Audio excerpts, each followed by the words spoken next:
unidad vamos a comenzar ya a analizar reactividad orgánica.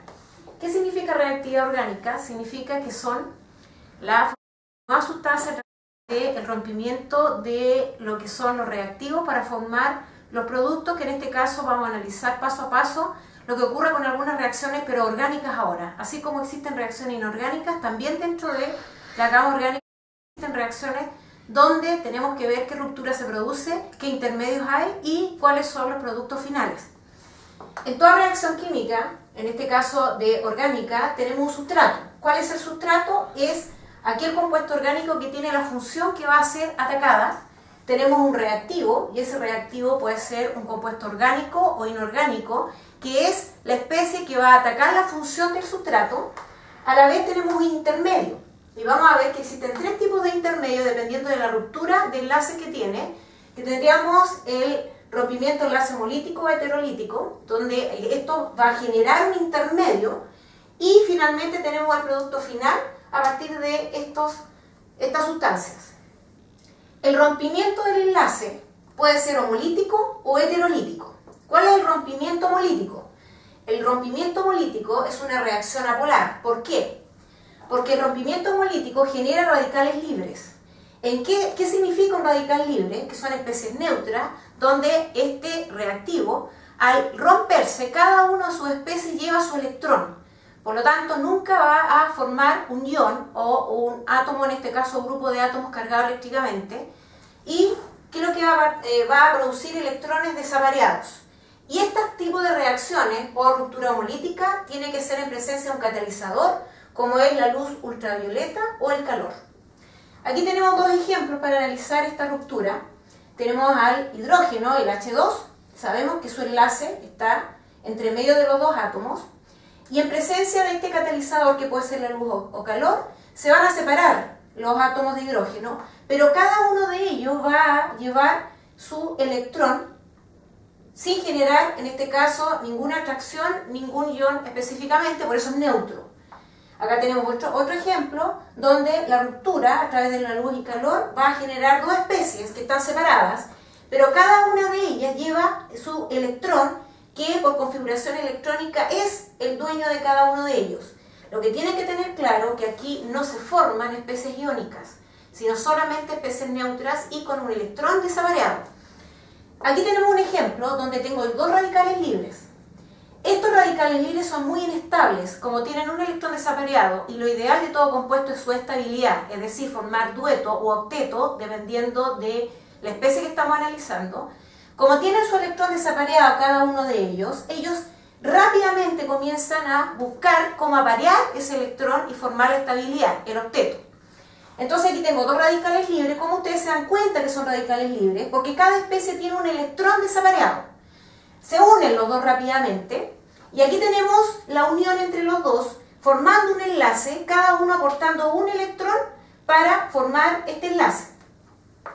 Aquí tenemos la estabilidad de los radicales libres. ¿Qué significa eso? Que el carbono donde se produce el radical libre va a ser más estable, aquel donde tenga el carbono esté ubicado con más sustitución. Es decir, ¿qué significa eso? Que va a ser más estable, es decir, va a generarse más cantidad de producto cuando el radical libre se va a producir en un carbono terciario. Va a ser más estable ese radical libre con respecto al carbono secundario, y este más estable con respecto al carbono primario, y finalmente, en este caso, la generación del radical libre a través de un metil. Ahora vamos a analizar, es la ruptura homolítica, que es un intermedio. ¿Qué pasa ahora con la ruptura heterolítica? Eso lo vamos a ver a continuación. ¿Qué pasa ahora? Analicemos el rompimiento heterolítico. Heterolítico significa diferente. Aquí, cuando tenemos un sustrato, que es el que va a reaccionar, una de las especies se lleva el electrón de la otra especie, de tal manera que aquí se me forman compuestos iónicos, es decir, una parte positiva y una parte negativa. ¿Quién se va a llevar el electrón de su compañero del que está formando el compuesto? El elemento más electronegativo. Por lo tanto, si yo tenemos aquí, por ejemplo, analicemos dos situaciones problemáticas donde tengo un R y un F. Si nos damos cuenta aquí, esos dos electrones, un electrón era del F y el otro electrón es del R, que se lo lleva el F, porque en este caso, como este tiene una carga negativa, es más electronegativo con respecto al R, por lo tanto lleva ese electrón. Y aquí se forman especies ahora iónicas, por eso la ruptura se llama heterolítica. Cuando estamos analizando ahora, como estamos en reactividad orgánica, estamos analizando qué pasa con el sustrato donde el carbono ahora es el elemento principal. Tenemos dos posibilidades. Cuando ese carbono, donde estoy analizando cómo va a ser atacado por uno de los reactivos, queda cargado positivamente, significa que la especie, en este caso el carbono, va a tener un total de 6 electrones. ¿Eso qué va a ocurrir? Como el carbono ya soltó su electrón porque hubo una especie más electronegativa que se lo llevó, este carbono queda cargado positivamente y este intermedio se llama ion carbonio o carbocatión. Pero también tenemos la posibilidad de que el carbono se quede con el electrón del otro reactivo, porque en este caso pasa a ser un poco más electronegativo con respecto a la especie que está a su lado. En ese caso, este carbono queda con los 8 electrones y por lo tanto queda rico en un electrón más este carbono y por eso queda negativamente. ¿Cómo se llama este intermedio? Se llama ion carbanión. Y aquí tenemos un ejemplo. Aquí tenemos a un sustrato donde el carbono solamente se llama carbocatión o carbanión cuando el carbono es el que está rico en un electrón o está deficiente en un electrón.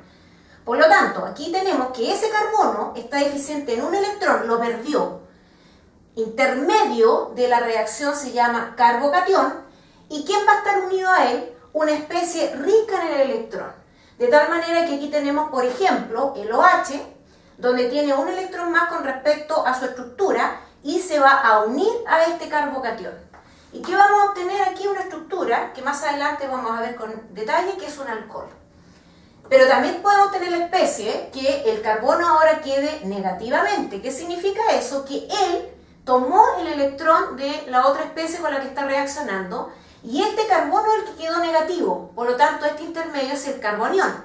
¿Qué tendría que entrar a unirse a este carbonión que ya tiene un electrón, tiene un exceso más de un electrón, una especie que está deficiente en un electrón para que se puedan unir y formar un enlace? Como por ejemplo, aquí tenemos una especie que está cargada positivamente, significa que está deficiente en un electrón, se va a unir a este carbono que está cargado negativamente y me va a producir otra especie, ¿ya? Con la formación aquí del enlace entre el carbono, que era un carbonión, y en este caso la plata, que estaba deficiente